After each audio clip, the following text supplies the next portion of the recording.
जय श्री जगन्नाथ। नमस्कार बंधुगण, पुणी थे आपन को स्वागत करुच्ची आउ एक नुआ वीडियो रे। केबे आपण आईना सामने ठिया होई निजको देखी पचारिछन्ते कि मु प्रकृत रे किए? एही प्रश्नटा शुणा को सहज लगे, किंतु यदि आपण गभीर भाव में भाविबे तेबे आमे अधिकांश समय निजको चिन्हिबारे ही भूल करथाउ। जेमिति कि जदि केही आमको पचारे आमे किए बा आम परिचय कौन, तेबे आम उत्तर कौन हेबो कि मु जने सॉफ्टवेयर इंजीनियर बा मु जने डॉक्टर बा मु जने टीचर बा मु जने बिजनेसमैन। थरे भावंतु आज्ञा, कौन यह आमर परिचय ना आम मानकर काम? जदि काली सकाळे आपणकर चाकरी चली जाए, चाकरी थिबा पूर्वरु आपण जेउ मनीष थिले कौन सेही मनीष रहिबे नहीं? किंबा आपणकर चाकरी चली जावा सहित आपणकर परिचय भी नष्ट हो गला। जदि केउ व्यक्ति पाखरे आज धन अच्छी एवं काली धन नहीं, कौन तार मूल्य कमी जाए? चलतु आज्ञा यही वीडियो माध्यम रे यही प्रश्नर उत्तर खोजिबा। मु आपन को यही पुस्तकर प्रथम अध्याय जार नाम हेउची आइडेंटिटी बा परिचय ताहाको बुझाई कहि। लेखक एटारे कहउचंती कि पृथ्वी रे अधिकांश लोक सेमानकर जीवन बंचुनांती, सेमाने अन्य मानकर जीवन को कॉपी करिक बंचुचंती। जेमिति पिला दिनर शिखा जाए जे स्कूल रु भल मार्क्स आनिबा एवं भल कॉलेज रे पाठ पढ़िबा एवं परे भल चाकरी करिबा एवं धन अर्जन करिबा एवं तत्परे भल घर करिबा एवं भल गाड़ी किनिबा। यह होउची सक्सेसफुल मनीष एवं सक्सेसफुल जीवन बा सफलता जीवन। एवं समाज यह को सक्सेसफुल बोली कहे बा समाज यह को सफल बोली कहे। किंतु आपण मानकु पूर्वरु केबे केही पचारिछन्ते कि आपण माने कौन चाहुचंती सतरे? अधिकांश समय उत्तर हेउची ना, कारण आमे निज स्वप्न ठारू बेसी अन्य मानकर बा समाजर स्वप्न को बंचुछु। एही पुस्तक रे भगवद गीतार गोटे सुंदर श्लोक दिया जाय अछि, जार अर्थ हेउची अन्यर परिपूर्ण जीवन को नकल करिबा अपेक्षा निजर जीवन को अपूर्ण भाव में बंचीबाटा भल। अर्थात धरंतु आपण को सांग मानक मध्यरु जने सांगर जॉब हो जाउछि एवं से आईडी जॉब करुछि, किंतु आपणकर स्वप्न बा आपणकर इच्छा फोटोग्राफी किंबा टीचिंग करिबा, किंतु अन्य माने कौन कहिबे बा परिवार कौन कहबो, समाज कौन कहबो एवं अन्य सांग माने कौन कहिबे ताहाकु लक्ष्य करी आमे आमर स्वप्न को ही भूली जाओ एवं सांग जाइथिबा रास्ता रे ही चली जाओ एवं आमे भी सही चाकरी करिबा पई चेष्टा करू एवं प्रयास करू। हेई पारे आमको काली सकाळे ई चाकरी मिली जाई पारे, किंतु आपण समाज आगरे सफलता पाई जांती एवं बाहररू आपण सफल देखा जाती, किंतु अंतररू बा भितरू केबे हेले शांति पाइबे नहीं। सेथिपई आज्ञा सदासर्वदा निजर जीवन को बंचंतु, निजर स्वप्न को साकार करंतु, अन्य मानक जीवन को नकल करंतु नहीं। जड़े समाजसेवी चार्ल्स हटन कली गोटे अद्भुत कथा एठारे कहिसंती, ता हेउची जे आमे माने आम विषय रे जहा भाबुचे ताहा आमर परिचय नुहे, कि अन्य माने आम विषय रे कौन भाबुचंती ताहा भी आमर परिचय नुहे, किंतु आमे माने कौन भाबुचे जहा अन्य माने आम विषय रे भाबंती ताहा हेउची आमर परिचय। कथाटा आज्ञा आपण को टिके जटिल लागि पारे, किंतु यार अर्थ आमे बुझिबा।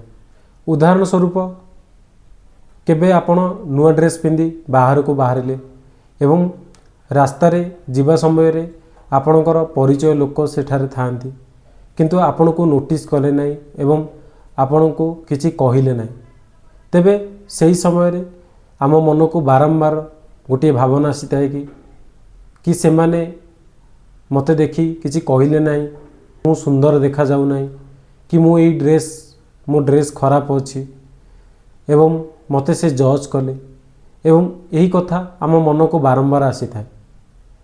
तेबे वास्तव रे ही पारे ସେମାନେ ଆମକୁ ନୋଟିସ୍ ହିଁ କରିନାହାନ୍ତି ଏବଂ ସେମାନେ ଆମକୁ ଧ୍ୟାନ ହିଁ ଦେଇନାହାନ୍ତି, କିନ୍ତୁ ଆମ ମନ ବା ଆମ ମନ ଭିତରେ ବାରମ୍ବାର ଗୋଟିଏ ନୂଆ କାହାଣୀ ସୃଷ୍ଟି କରିଥାଏ।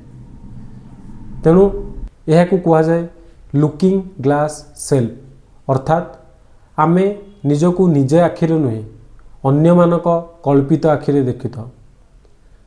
ଏବେ ଥରେ ଭାବନ୍ତୁ ଆଜ୍ଞା, ପୂର୍ବରୁ ନେଇଥିବା ଆପଣଙ୍କର ବଡ଼ ବଡ଼ ନିଷ୍ପତ୍ତି ଗୁଡ଼ିକ କ'ଣ ସତରେ ତାହା ଆପଣଙ୍କର ନିଷ୍ପତ୍ତି ଥିଲା, ନା ଆପଣ ସମାଜ କ'ଣ ଭାବିବ ବା ପରିବାର ବା ସାଙ୍ଗସାଥି ବା ଅନ୍ୟମାନେ କ'ଣ କହିବେ ଏହାକୁ ଲକ୍ଷ୍ୟ କରି ଆପଣମାନେ ପୂର୍ବରୁ ବଡ଼ ବଡ଼ ନିଷ୍ପତ୍ତି ନେଇଛନ୍ତି। ଠିକ୍ ଏହି ପରିସ୍ଥିତିର ସମ୍ମୁଖୀନ ହୋଇଥିଲେ ଲେଖକ। ଲେଖକଙ୍କ କଲେଜ ସରିବା ପରେ ତାଙ୍କ ପାଖେ ଦୁଇଟି ରାସ୍ତା ଥିଲା। ପ୍ରଥମଟି ହେଉଛି ଯେ ସେ ଭଲ କର୍ପୋରେଟ୍ ଜବ୍ କରିପାରିଥାନ୍ତେ ଏବଂ ଭଲ ଧନ ବି ଅର୍ଜନ କରିପାରିଥାନ୍ତେ ଏବଂ ଭଲ ଘର ଏବଂ ଗାଡ଼ି କରିପାରିଥାନ୍ତେ ଏବଂ ସମାଜ ପାଇଁ ଯାହା ସଫଳତା ହେଉଛି ବା ସଫଳତା ବ୍ୟକ୍ତି ଯାହା ସମାଜ ଭାବେ ତାହା ସେ ହୋଇପାରିଥାନ୍ତେ। କିନ୍ତୁ ଦ୍ୱିତୀୟଟି ହେଉଛି ଯାହା ତାଙ୍କର ସ୍ୱପ୍ନ ଥିଲା ବା ଯାହା ତାଙ୍କର ଇଚ୍ଛା ଥିଲା ଯେ ସେ ଜଣେ ସନ୍ନ୍ୟାସୀ ହେବେ ଏବଂ ଆଶ୍ରମରେ ଯାଇ ଶିକ୍ଷା ନେବାକୁ। ଯଦି ସମାନ ପରିସ୍ଥିତି ଆପଣଙ୍କ ସମ୍ମୁଖରେ ଥାଏ ତେବେ ଆପଣ କ'ଣ ବାଛିବେ? ମୁଁ ଜାଣେ ଯେ ଅଧିକାଂଶ ଲୋକ ପ୍ରଥମ ଅପସନ୍ ହିଁ ବାଛିବେ ବା ପ୍ରଥମ ରାସ୍ତାକୁ ଯିବାକୁ ଚେଷ୍ଟା କରିବେ, କାରଣ ପ୍ରଥମ ରାସ୍ତାରେ ସେମାନେ ସମାଜରେ ବା ସମାଜ ଯାହାକୁ ସଫଳତା ବୋଲି କହୁଛି, ଅର୍ଥାତ୍ ଭଲ ଜବ୍ କରିବା ବା ଭଲ ଧନ ଅର୍ଜନ କରିବା ବା ଭଲ ଘର ଏବଂ ଗାଡ଼ି କରିବା, ତାହାକୁ ଆପଣ ବାଛିବେ। କିନ୍ତୁ ଲେଖକ ଏଠାରେ ଦ୍ୱିତୀୟ ରାସ୍ତାକୁ ବାଛିଲେ ବା ଦ୍ୱିତୀୟ ରାସ୍ତାକୁ ଆପଣେଇଲେ, ଯାହା ହେଉଛି ସନ୍ନ୍ୟାସୀ ହେବା ଏବଂ ଆଶ୍ରମରେ ଯାଇ ଶିକ୍ଷା ନେବା।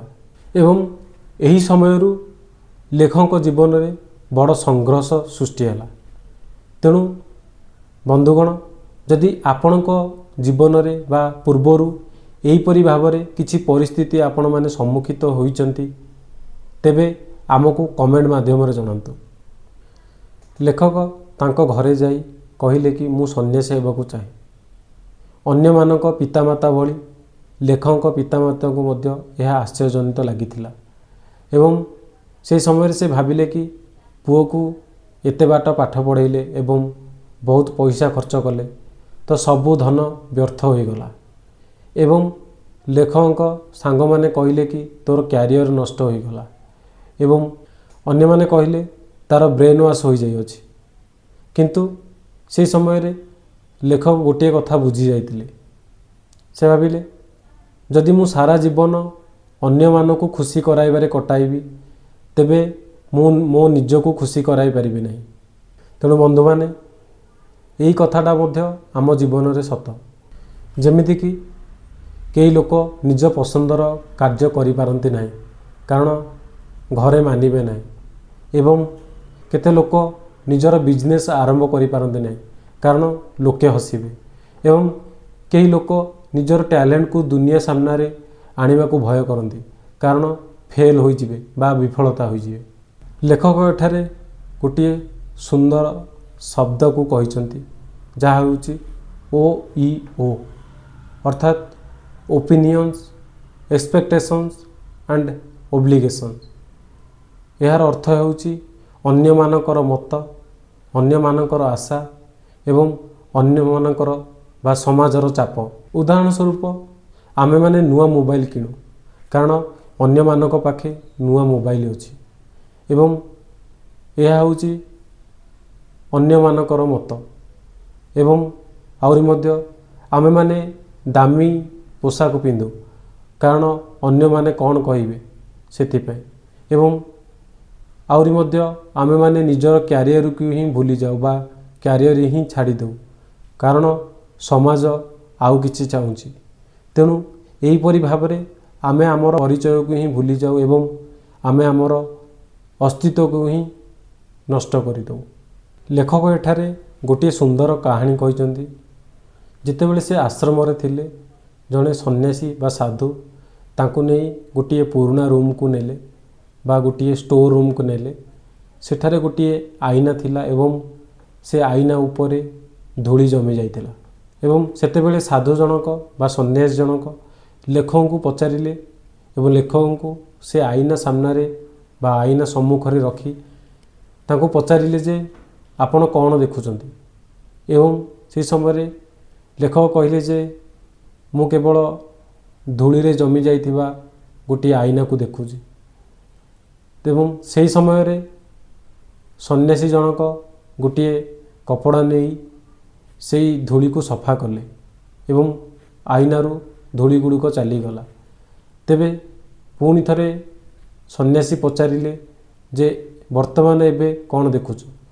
ସେତେବେଳେ ଲେଖକ ଉତ୍ତର ଥିଲା ଯେ ମୁଁ ମୋ ନିଜକୁ ଦେଖୁଛି। ତେବେ ସେହି ସମୟରେ ସନ୍ନ୍ୟାସୀ ସୁନ୍ଦର କଥା କହିଥିଲେ ଯେ ଆପଣଙ୍କର ଆଇନା ହେଉଛି ଆପଣଙ୍କର ମନ ଏବଂ ଏହି ଧୂଳି ଗୁଡ଼ିକ ହେଉଛି ଅନ୍ୟମାନଙ୍କର ମତ ଏବଂ ଆପଣଙ୍କର ଈର୍ଷା, ଲୋଭ, ମୋହ, ମାୟା ଏବଂ ଅହଙ୍କାର ମଧ୍ୟ ଏବଂ ତୁଳନା ମଧ୍ୟ। ତେଣୁ ଆପଣମାନେ ପଦେ ଭାବୁଛନ୍ତି କି ଆମେ ନିଜକୁ ହିଁ ଦେଖୁଛେ, କିନ୍ତୁ ବାସ୍ତବରେ ଆମେ ଆମ ନିଜକୁ ନୁହେଁ ସେଇ ଧୂଳିକୁ ହିଁ ଦେଖୁଛେ। ତେଣୁ ସେଇ ଧୂଳି ସଫା ନ ହେବା ପର୍ଯ୍ୟନ୍ତ ଆମେ ଆମର ନିଜର ପ୍ରକୃତ ପରିଚୟକୁ ଦେଖିପାରିବା ନାହିଁ।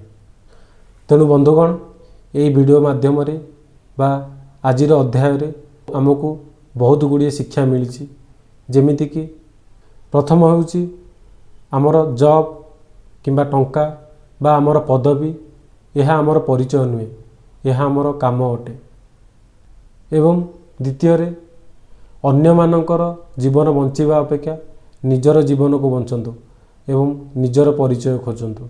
ଏବଂ ଅଧିକାଂଶ ସମୟ ଆମେ ଆମ ନିଜର ମତକୁ ନୁହେଁ ଅନ୍ୟମାନଙ୍କର କଳ୍ପିତ ମତକୁ ନେଇ ବଞ୍ଚୁଛୁ। ଆହୁରି ମଧ୍ୟ ଅନ୍ୟମାନଙ୍କର ଆଶା, ଅନ୍ୟମାନଙ୍କର ମତ ଏବଂ ଅନ୍ୟମାନଙ୍କର ଚାପ ବା ସମାଜର ଚାପ ଆମର ନିଜର ପରିଚୟକୁ ଦବାଇ ଦିଏ। ଅନ୍ତିମରେ ଯଦି ଆମ ମନର ଧୂଳି ଗୁଡ଼ିକ ସଫା ହୋଇଯାଏ ତେବେ ଯାଇକି ଆମେ ଆମର ପରିଚୟ ବା ଆମ ନିଜକୁ ଚିହ୍ନିପାରିବା। ଏବଂ ତେଣୁ ବନ୍ଧୁମାନେ, ନିଜକୁ ଚିହ୍ନିବା ହିଁ ଜୀବନର ସବୁଠାରୁ ବଡ଼ ଯାତ୍ରା।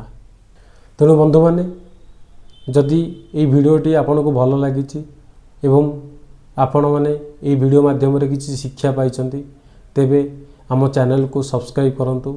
ପୁଣି ଦେଖା ହେବ ଆଉ ଗୋଟିଏ ଅଧ୍ୟାୟରେ ଏବଂ ସେ ପର୍ଯ୍ୟନ୍ତ ଆପଣମାନେ ଆପଣଙ୍କର ଯତ୍ନ ନିଅନ୍ତୁ ଏବଂ ଧ୍ୟାନ ନିଅନ୍ତୁ ଏବଂ ପ୍ରଭୁ ଶ୍ରୀ ଜଗନ୍ନାଥ ସମସ୍ତଙ୍କର ମଙ୍ଗଳ କରନ୍ତୁ।